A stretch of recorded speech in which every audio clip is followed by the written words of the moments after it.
Several years ago, I was reminded of a very important lesson. I was coaching T-ball, and I think Todd Gray was helping me coach this year that this incident happened.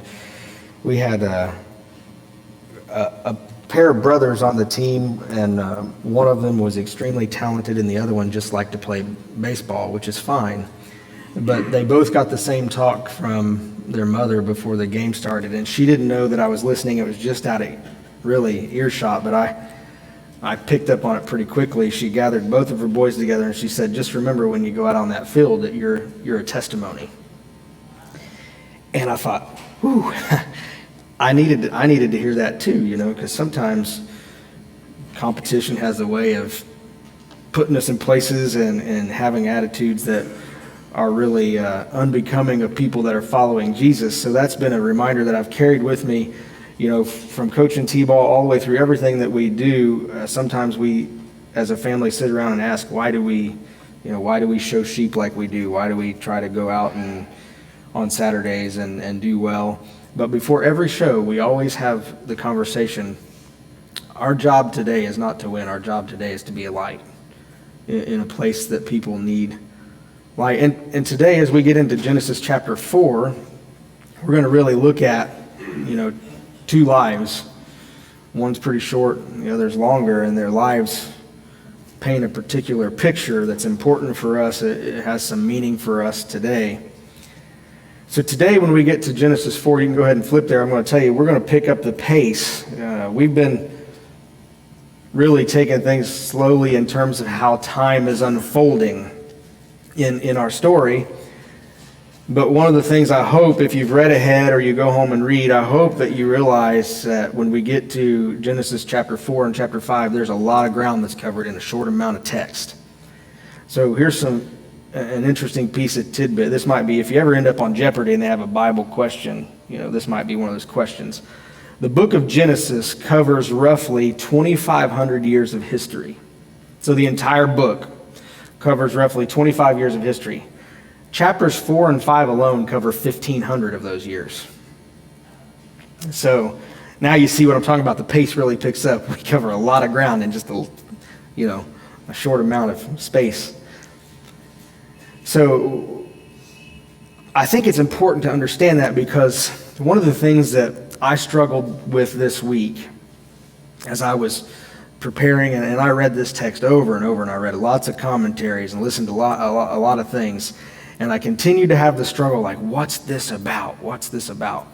And the problem was, at the end of the day, when I stepped back, I realized, well, it's because I'm not looking at the big picture, right? I'm looking for the plot line in this short chapter, and really, this is a part of a larger plot line that's going on. And when we keep that in mind, it helps us understand what we come to today. So if you're there, Genesis chapter 4, we're going to look at the first 5 verses real quick. I'm going to kind of break this down systematically, but I'm also going to tell you, I've kind of built this whole series as this is like what it would be sitting in seminary, and I have toned it back quite a bit as I've gone through my notes. I've filtered some things out. But today, I'm going to take a step back, I think, from the depths, and I want to take a more pastoral approach to the text, because I think there's a lot of valuable content to some of the things that many of you are going through in your life, and myself included. As we get to Genesis chapter 4, I'm reading from the New International Version today, but I'm also going to sprinkle in where I've compared some different translations. Adam made love to his wife Eve, and she became pregnant and gave birth to Cain. She said, "With the help of the Lord I have brought forth a man." Later she gave birth to his brother Abel. Now Abel kept flocks, and Cain worked the soil. In the course of time, Cain brought some of the fruits of the soil as an offering to the Lord. And Abel also brought an offering, fat portions from some of the firstborn of his flock. The Lord looked with favor on Abel and his offering, but on Cain and his offering he did not look with favor. So Cain was very angry, and his face was downcast. Now, I'll tell you, I use the NIV a lot, but I really think the NIV's translation of this, especially these 5 verses, is it's one of the poorer translations. I don't think it stays real close to the original language, and I think that might impact how we approach this text. But here's one of the things that we have to keep in mind as we read these first 5 verses. We have to understand what Adam and Eve's expectations would have been when it comes to offspring. So if you remember last week when we hit Genesis 3, inside of Genesis 3 in verse 15, you'll remember as part of the curse, there's kind of this prophetic promise that God gives. The prophetic promise that God gives is, and I will put enmity between you and the woman. He's talking to the serpent. And between your offspring and hers. And in the next breath, he says, he will crush your head and you will strike his heel. And so when we think about the position of Adam and Eve in this text, what they are doing is they are looking for a snake killer. They are looking for an offspring that is going to overcome the temptation of the serpent. Where they fell short, they're looking for a child that can make up for their inadequacies, based on God's prophetic word. And Cain's name indicates that Eve believes he's the one. Now, notice that it's Eve who names Cain. Earlier in the book, Adam does the naming. And I think this tells us a little bit of something about men and women in the Bible. You know, men and women in the Bible are really equal. Eve has the ability to name just like Adam does. And so here she names Cain. And this is what Cain's name means. It means to acquire or to obtain. Now this is the New American Standard Version of Genesis 4:2. I have obtained a child with the help of the Lord. And some translators have even suggested that this text could be translated, I have obtained a child, even the Lord, depending on how you read it. So if you think in that frame of mind, what Eve is saying is, I've had the Messiah. I've had the promised child. He's the one. He's the one that's going to crush the serpent's head. So in Eve's mind, Cain, the name, indicates, I have obtained the promise of God. And then the text says, and later she gave birth to his brother Abel. Now, Abel's name is also significant. Abel in Hebrew means vapor, breath, or to ascend. Now, we could take this a couple different ways. Maybe Abel, the name, indicates the type of life that he led. I've heard some people argue, well, he lived a short life. His name means vapor. He was here briefly. But I think we have to ask the question, does the text really indicate that he lived a short life? We don't know how old Cain and Abel were when, spoiler alert, if you haven't read ahead, Cain's getting ready to kill Abel. We don't know how old they were when this happened. Age-wise in the Bible, they could have been in their hundreds. So I don't know that the translation short or vapor breath really indicates the length of life. But I think it goes back to this expectation of Eve. Eve has Cain. She says, I've obtained the child of promise. And then Abel comes along and says, well, I hope he can ascend to the same status as his brother. And so there's kind of this disparity between the two. And Cain, in her mind, it seems textually that he's the one. And so Adam and Eve end up doing more than just raising Cain. They set out to prove that they're able parents. I'm glad some of you laughed. Yeah. I had a little note here that says, if nobody laughs, ask if they caught the joke. I told that to Abby, and she's like, Dad, you're so dumb. Then she said, what does that really mean? So who's the dumb one here? Then we get to this point, here they have these two different names. Here their parents have different expectations for both of them, and they have two different occupations.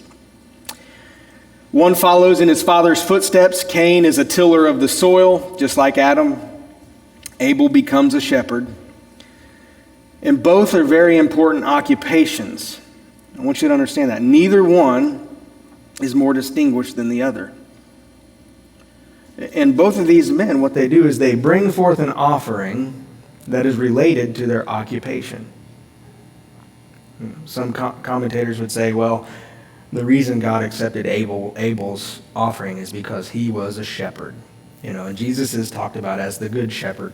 Well, that doesn't really hold any weight because God's the one that gave Adam the task of tilling the ground.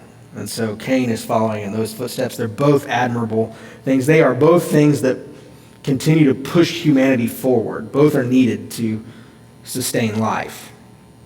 So what's really going on here? Why does God favor Abel's offering over Cain's? Well, the text cues us into a difference between the two. And then when we go to the New Testament, we find another distinguishing mark between the two. In the text we just read, it said Cain brought some of the fruit of the soil. And then this is what it says about Abel. Abel, on his part, also brought an offering from the firstborn of his flock and from their fat portions. Now, the important thing here is in the details. Cain brought some. Abel brought from the firstborn. Cain brought what was left. Abel brought what was first. So textually we see a difference. Abel, not really being the child of promise in Eve's eyes, he gives everything he has out of the firstborn to God. And then Cain, the promised one, the one who's going to fulfill the prophetic role, he just brings some. Now when you go to Hebrews chapter 11, verse 4, you'll find that the author of Hebrews says there's another difference between Cain and Abel. It says, by faith, Abel offered to God a better sacrifice than Cain. Now here's what's interesting. He says, through which he obtained the testimony that he was righteous. And I think it's really kind of a reversal here. Abel brings by faith an offering, and what does he do? He obtains the testimony that he was righteous.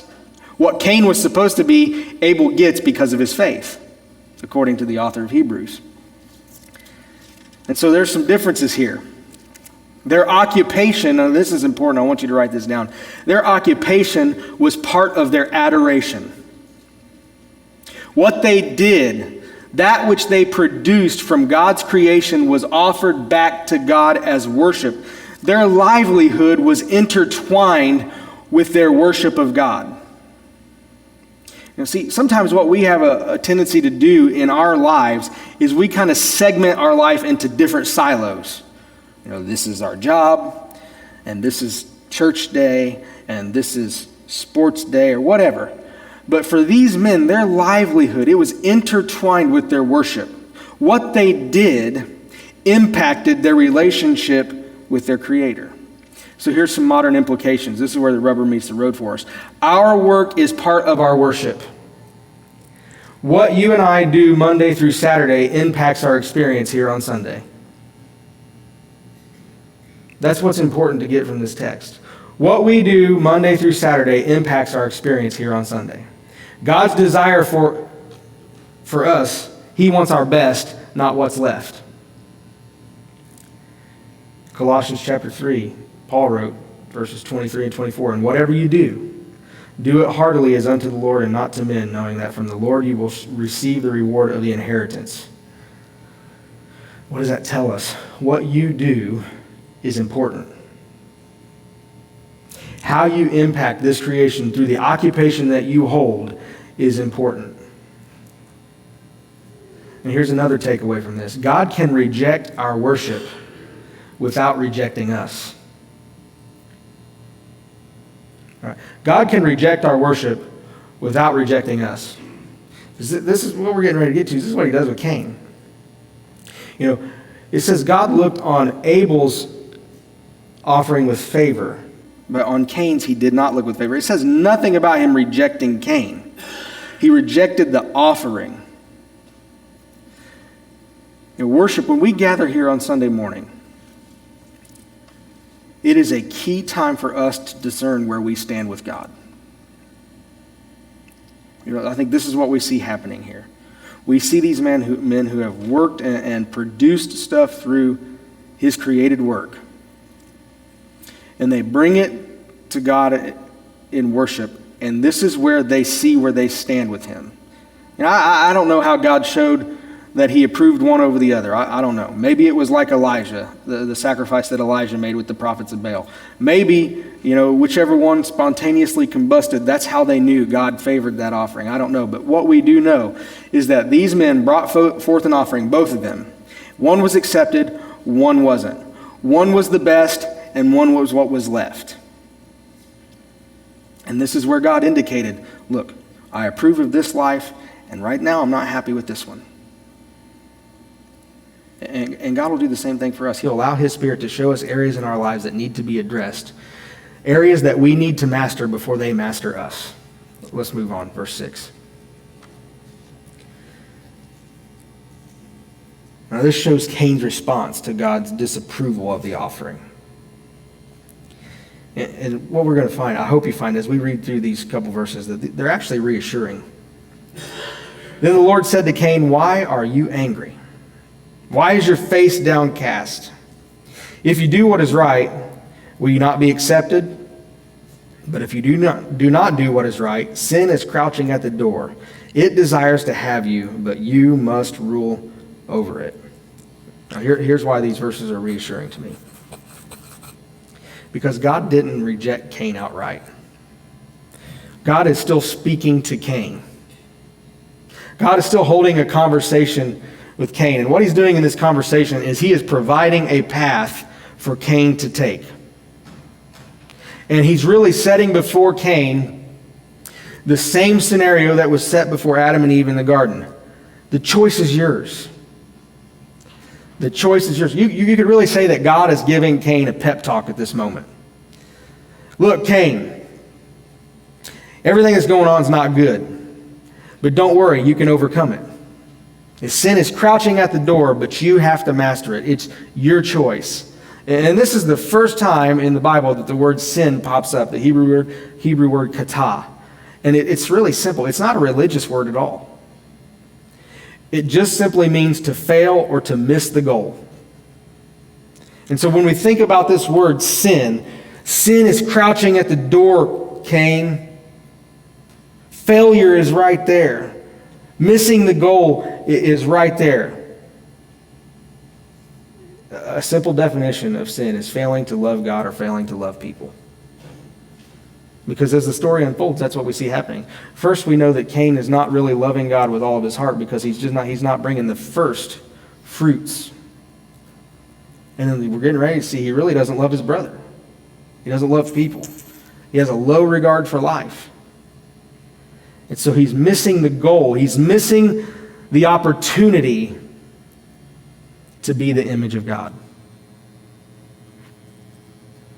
And God's warning him, you're in danger. Your anger is leading you down a deadly path. See, because his anger was affecting his love for his brother. And it's not just anger, it's jealousy. Anger and jealousy together are a deadly combination. As Cain gets angry, you didn't accept my sacrifice. Now, Mom said I'm the obtained one. I'm supposed to be the favored one. And now he's jealous of his brother Abel. We go to verse 8. Now Cain said to his brother Abel, let's go out into the field. And while they were in the field, Cain attacked his brother Abel and killed him. Then the Lord said to Cain, where is your brother Abel? I don't know, he replied. Am I my brother's keeper? The Lord said, what have you done? Listen, your blood cries out to me from the ground. Your brother's blood cries out to me from the ground. Now you are under a curse and driven from the ground, which opened its mouth to receive your brother's blood from my hand. When you work the ground, it will no longer yield its crops for you. You will be a restless wanderer on earth. Now notice the difference here between Adam's consequence and Cain's consequence. See, Adam's a tiller of the soil, and God says, you're going to continue to till the soil. It's going to bring forth vegetation, but it's going to be tough. The earth is going to produce fruit for you, but it's going to do so in the midst of thorns and thistles and weeds, and you're going to have to deal with that. But when we get to Cain here, it's different. God says when you work the ground, it will no longer yield its crops for you. The thorns and the thistles don't matter. It's not going to produce any food. And you're going to be a restless wanderer on the earth. And Cain said to the Lord, my punishment is more than I can bear. Today, if you are driving me from the land, and I will be hidden from your presence, I will be a restless wanderer on the earth, and whoever finds me will kill me. But the Lord said to him, not so. Anyone who kills Cain will suffer vengeance 7 times over. Then the Lord put a mark on Cain so that no one who found him would kill him. So Cain went out from the Lord's presence and lived in the land of Nod, east of Eden. And that word Nod is just simply wandering. The land of wandering, or the land of wanderers. Now, God comes to Cain after he kills his brother, and he approaches Cain the same way that he approaches Adam in the garden. I hope you notice the similarities, because he begins with the question. In the garden, the question to Adam was, where are you? Now the question to Cain is, where is your brother? And so God's coming the same way he came to Adam to begin a conversation. He opens the floor for a conversation to take place. And just like Cain followed in his father's footsteps for his occupation, he also follows in his father's footsteps in his response to God. The apple doesn't fall too far from the tree, because Cain, just like Dad, has a smart aleck remark to God. Am I my brother's keeper? And I think it's so fascinating that part of Cain's curse is related to this statement. Because God proceeds to curse Cain, and he says, am I my brother's keeper? Now God says, okay, now you're going to wander, and you're not going to have a keeper. And we know that this is on Cain's mind because they're going to be out to get me. Who's going to watch over me? They're going to be out to get me. And so part of his own fear, God uses that as part of the curse. And Cain has a problem with it. He has a problem with the punishment. He says, today you're driving me from the land. I'm going to be hidden from your presence. Now, did God ever say that? I'm going to be hidden from your presence. I'm going to be a restless wanderer, and whoever finds me, they're going to kill me. And so now the murderer is afraid of being murdered. The killer is afraid of being killed. Cain is banned from Eden and assigned to a life of wandering. And he's afraid that everybody's going to be out to get him. Nobody's going to be there to keep him. Now here's what's fascinating about Cain. Just like last week we see, the question raises, how can God be so mean? How can he banish somebody? How can he ban Adam and Eve from the garden? How can he do this to Cain? But Cain lives a life of being banned and blessed at the same time. He's banned and he's blessed. Because God shows mercy to Cain. He protects Cain from retributive justice. Now, this is a thing in the Old Testament. If you follow the Old Testament, you'll know that there's a thing called the avenger of blood. If you kill somebody, the avenger of blood can kill you. It's kind of, in all reality, in some instances, our justice system in the United States is built off of this Old Testament concept of an eye for an eye. Murderers get killed. And so when we think about retributive justice, Cain is in line, just like he's afraid of, he's in line to get knocked off. But God shows mercy to Cain. Not only does he show mercy, he protects him from anyone that would want to avenge Abel's murder. Now, I don't want to get into this. I know some of you are saying, what's the sign? What's the mark? Some of your translations say, what's the mark? I don't know. Does it say? No, it doesn't tell us. It just says that he put a mark on Cain, or some translations say he set a sign over Cain. Whatever it is, it indicates that, hey, if you do anything to Cain, God's going to avenge him. So God protects Cain. Now, here's what happens. He's driven further from the garden, out of Eden, but he's not killed. Okay? So here, we're going to take a pause from the text, and we're going to look at how this applies to us. What's the implications for us? Well, believe it or not, anger can be a deadly problem to have. Be a deadly problem to have. Anger can destroy a family, can destroy a friendship, can destroy a marriage. Anger can lead you to take another person's life. It's a serious thing. I think this is why Jesus said, you have heard it said long ago, you shall not murder, and anyone who murders will be subject to judgment. Jesus goes on to say, but I tell you that anyone who is angry with a brother or sister will be subject to judgment. Sin has consequences. Anger has consequences. But God is merciful. Cain didn't get what he deserved. If we want to be real about it, Cain did not get what he deserved. But the beauty of it is neither do we. Neither do we. We don't get what we deserve. We get mercy. We get grace. If you go back to verse 16, it says, so Cain went out from the Lord's presence, and he lived in the land of Nod, east of Eden. Now, there's something very fascinating taking place here. And I showed you my approach here to, we have the middle of the garden with the trees, right? And then we have the garden. Then we have Eden. And then we have the land. Now, what happens? First, Adam and Eve are living in the garden. They have access to the trees in the middle. And then they get pushed out to Eden here. And they can't come back in the garden. Now, chapter 3 is about the root of sin. And chapter 4 is about the fruit of sin. And when we get to the fruit of sin, when Cain takes it to the next level, it's no longer just pride. It's no longer just saying, I'm going to do this my way. Now it's taking a life. Cain gets pushed out of Eden. Notice the text tells us that he goes, you got to leave. You got to go east of Eden. And so textually, what I think is going on here is what we find is the deeper we get into sin, the further we get away from that place where heaven meets earth. The deeper we get into sin, the further we get away from God's presence.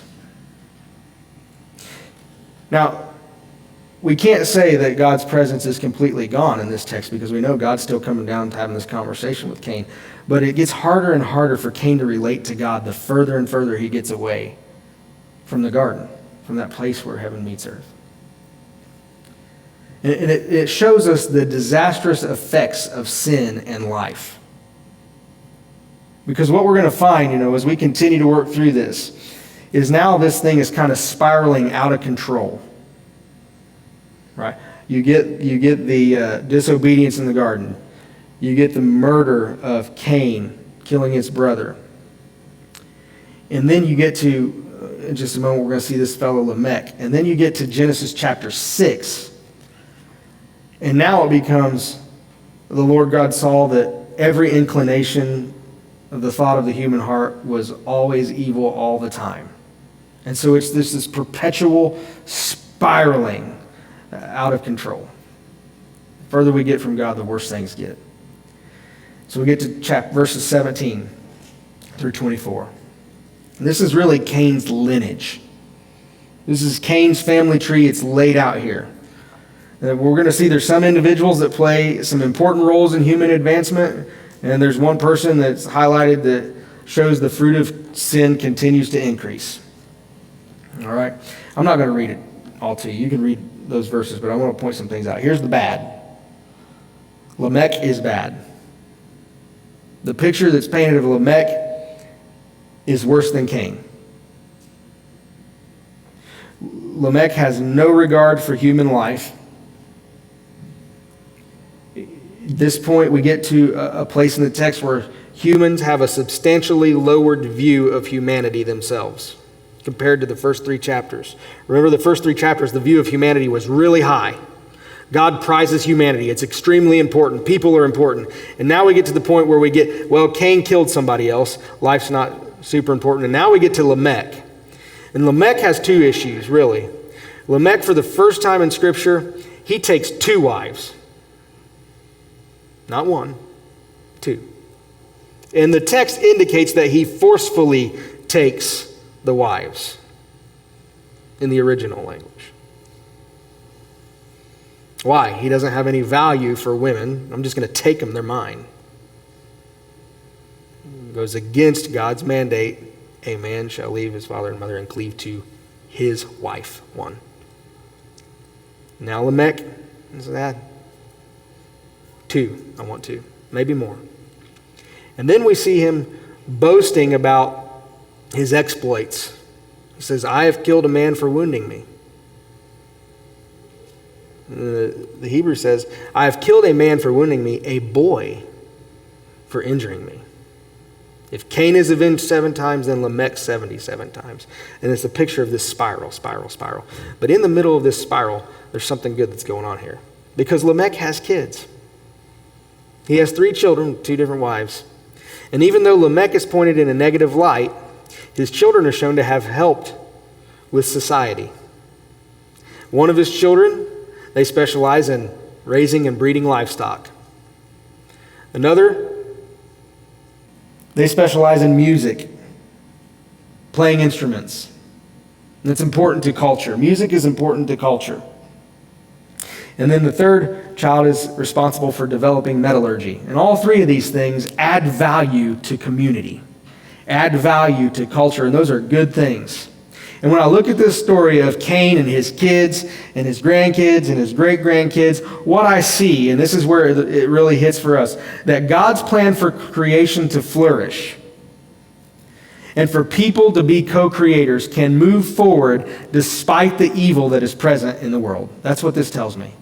That even though there's evil present, even though there are people that are bad, even though there are people that are murdering and killing and angry, God can use individuals to push forward creation and to add value to life.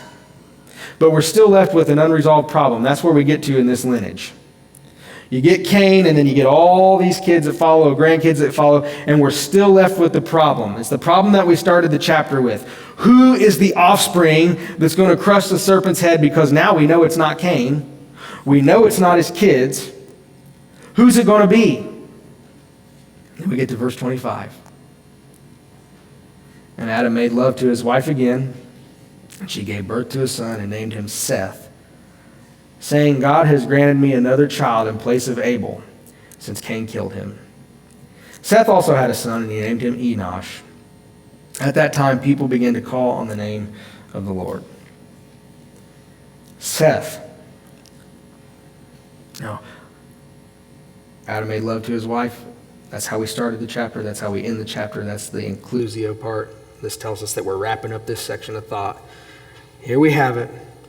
We still have a problem. We need a serpent. We need a serpent killer. We need somebody that can overcome. She gave birth to a son. She named him Seth.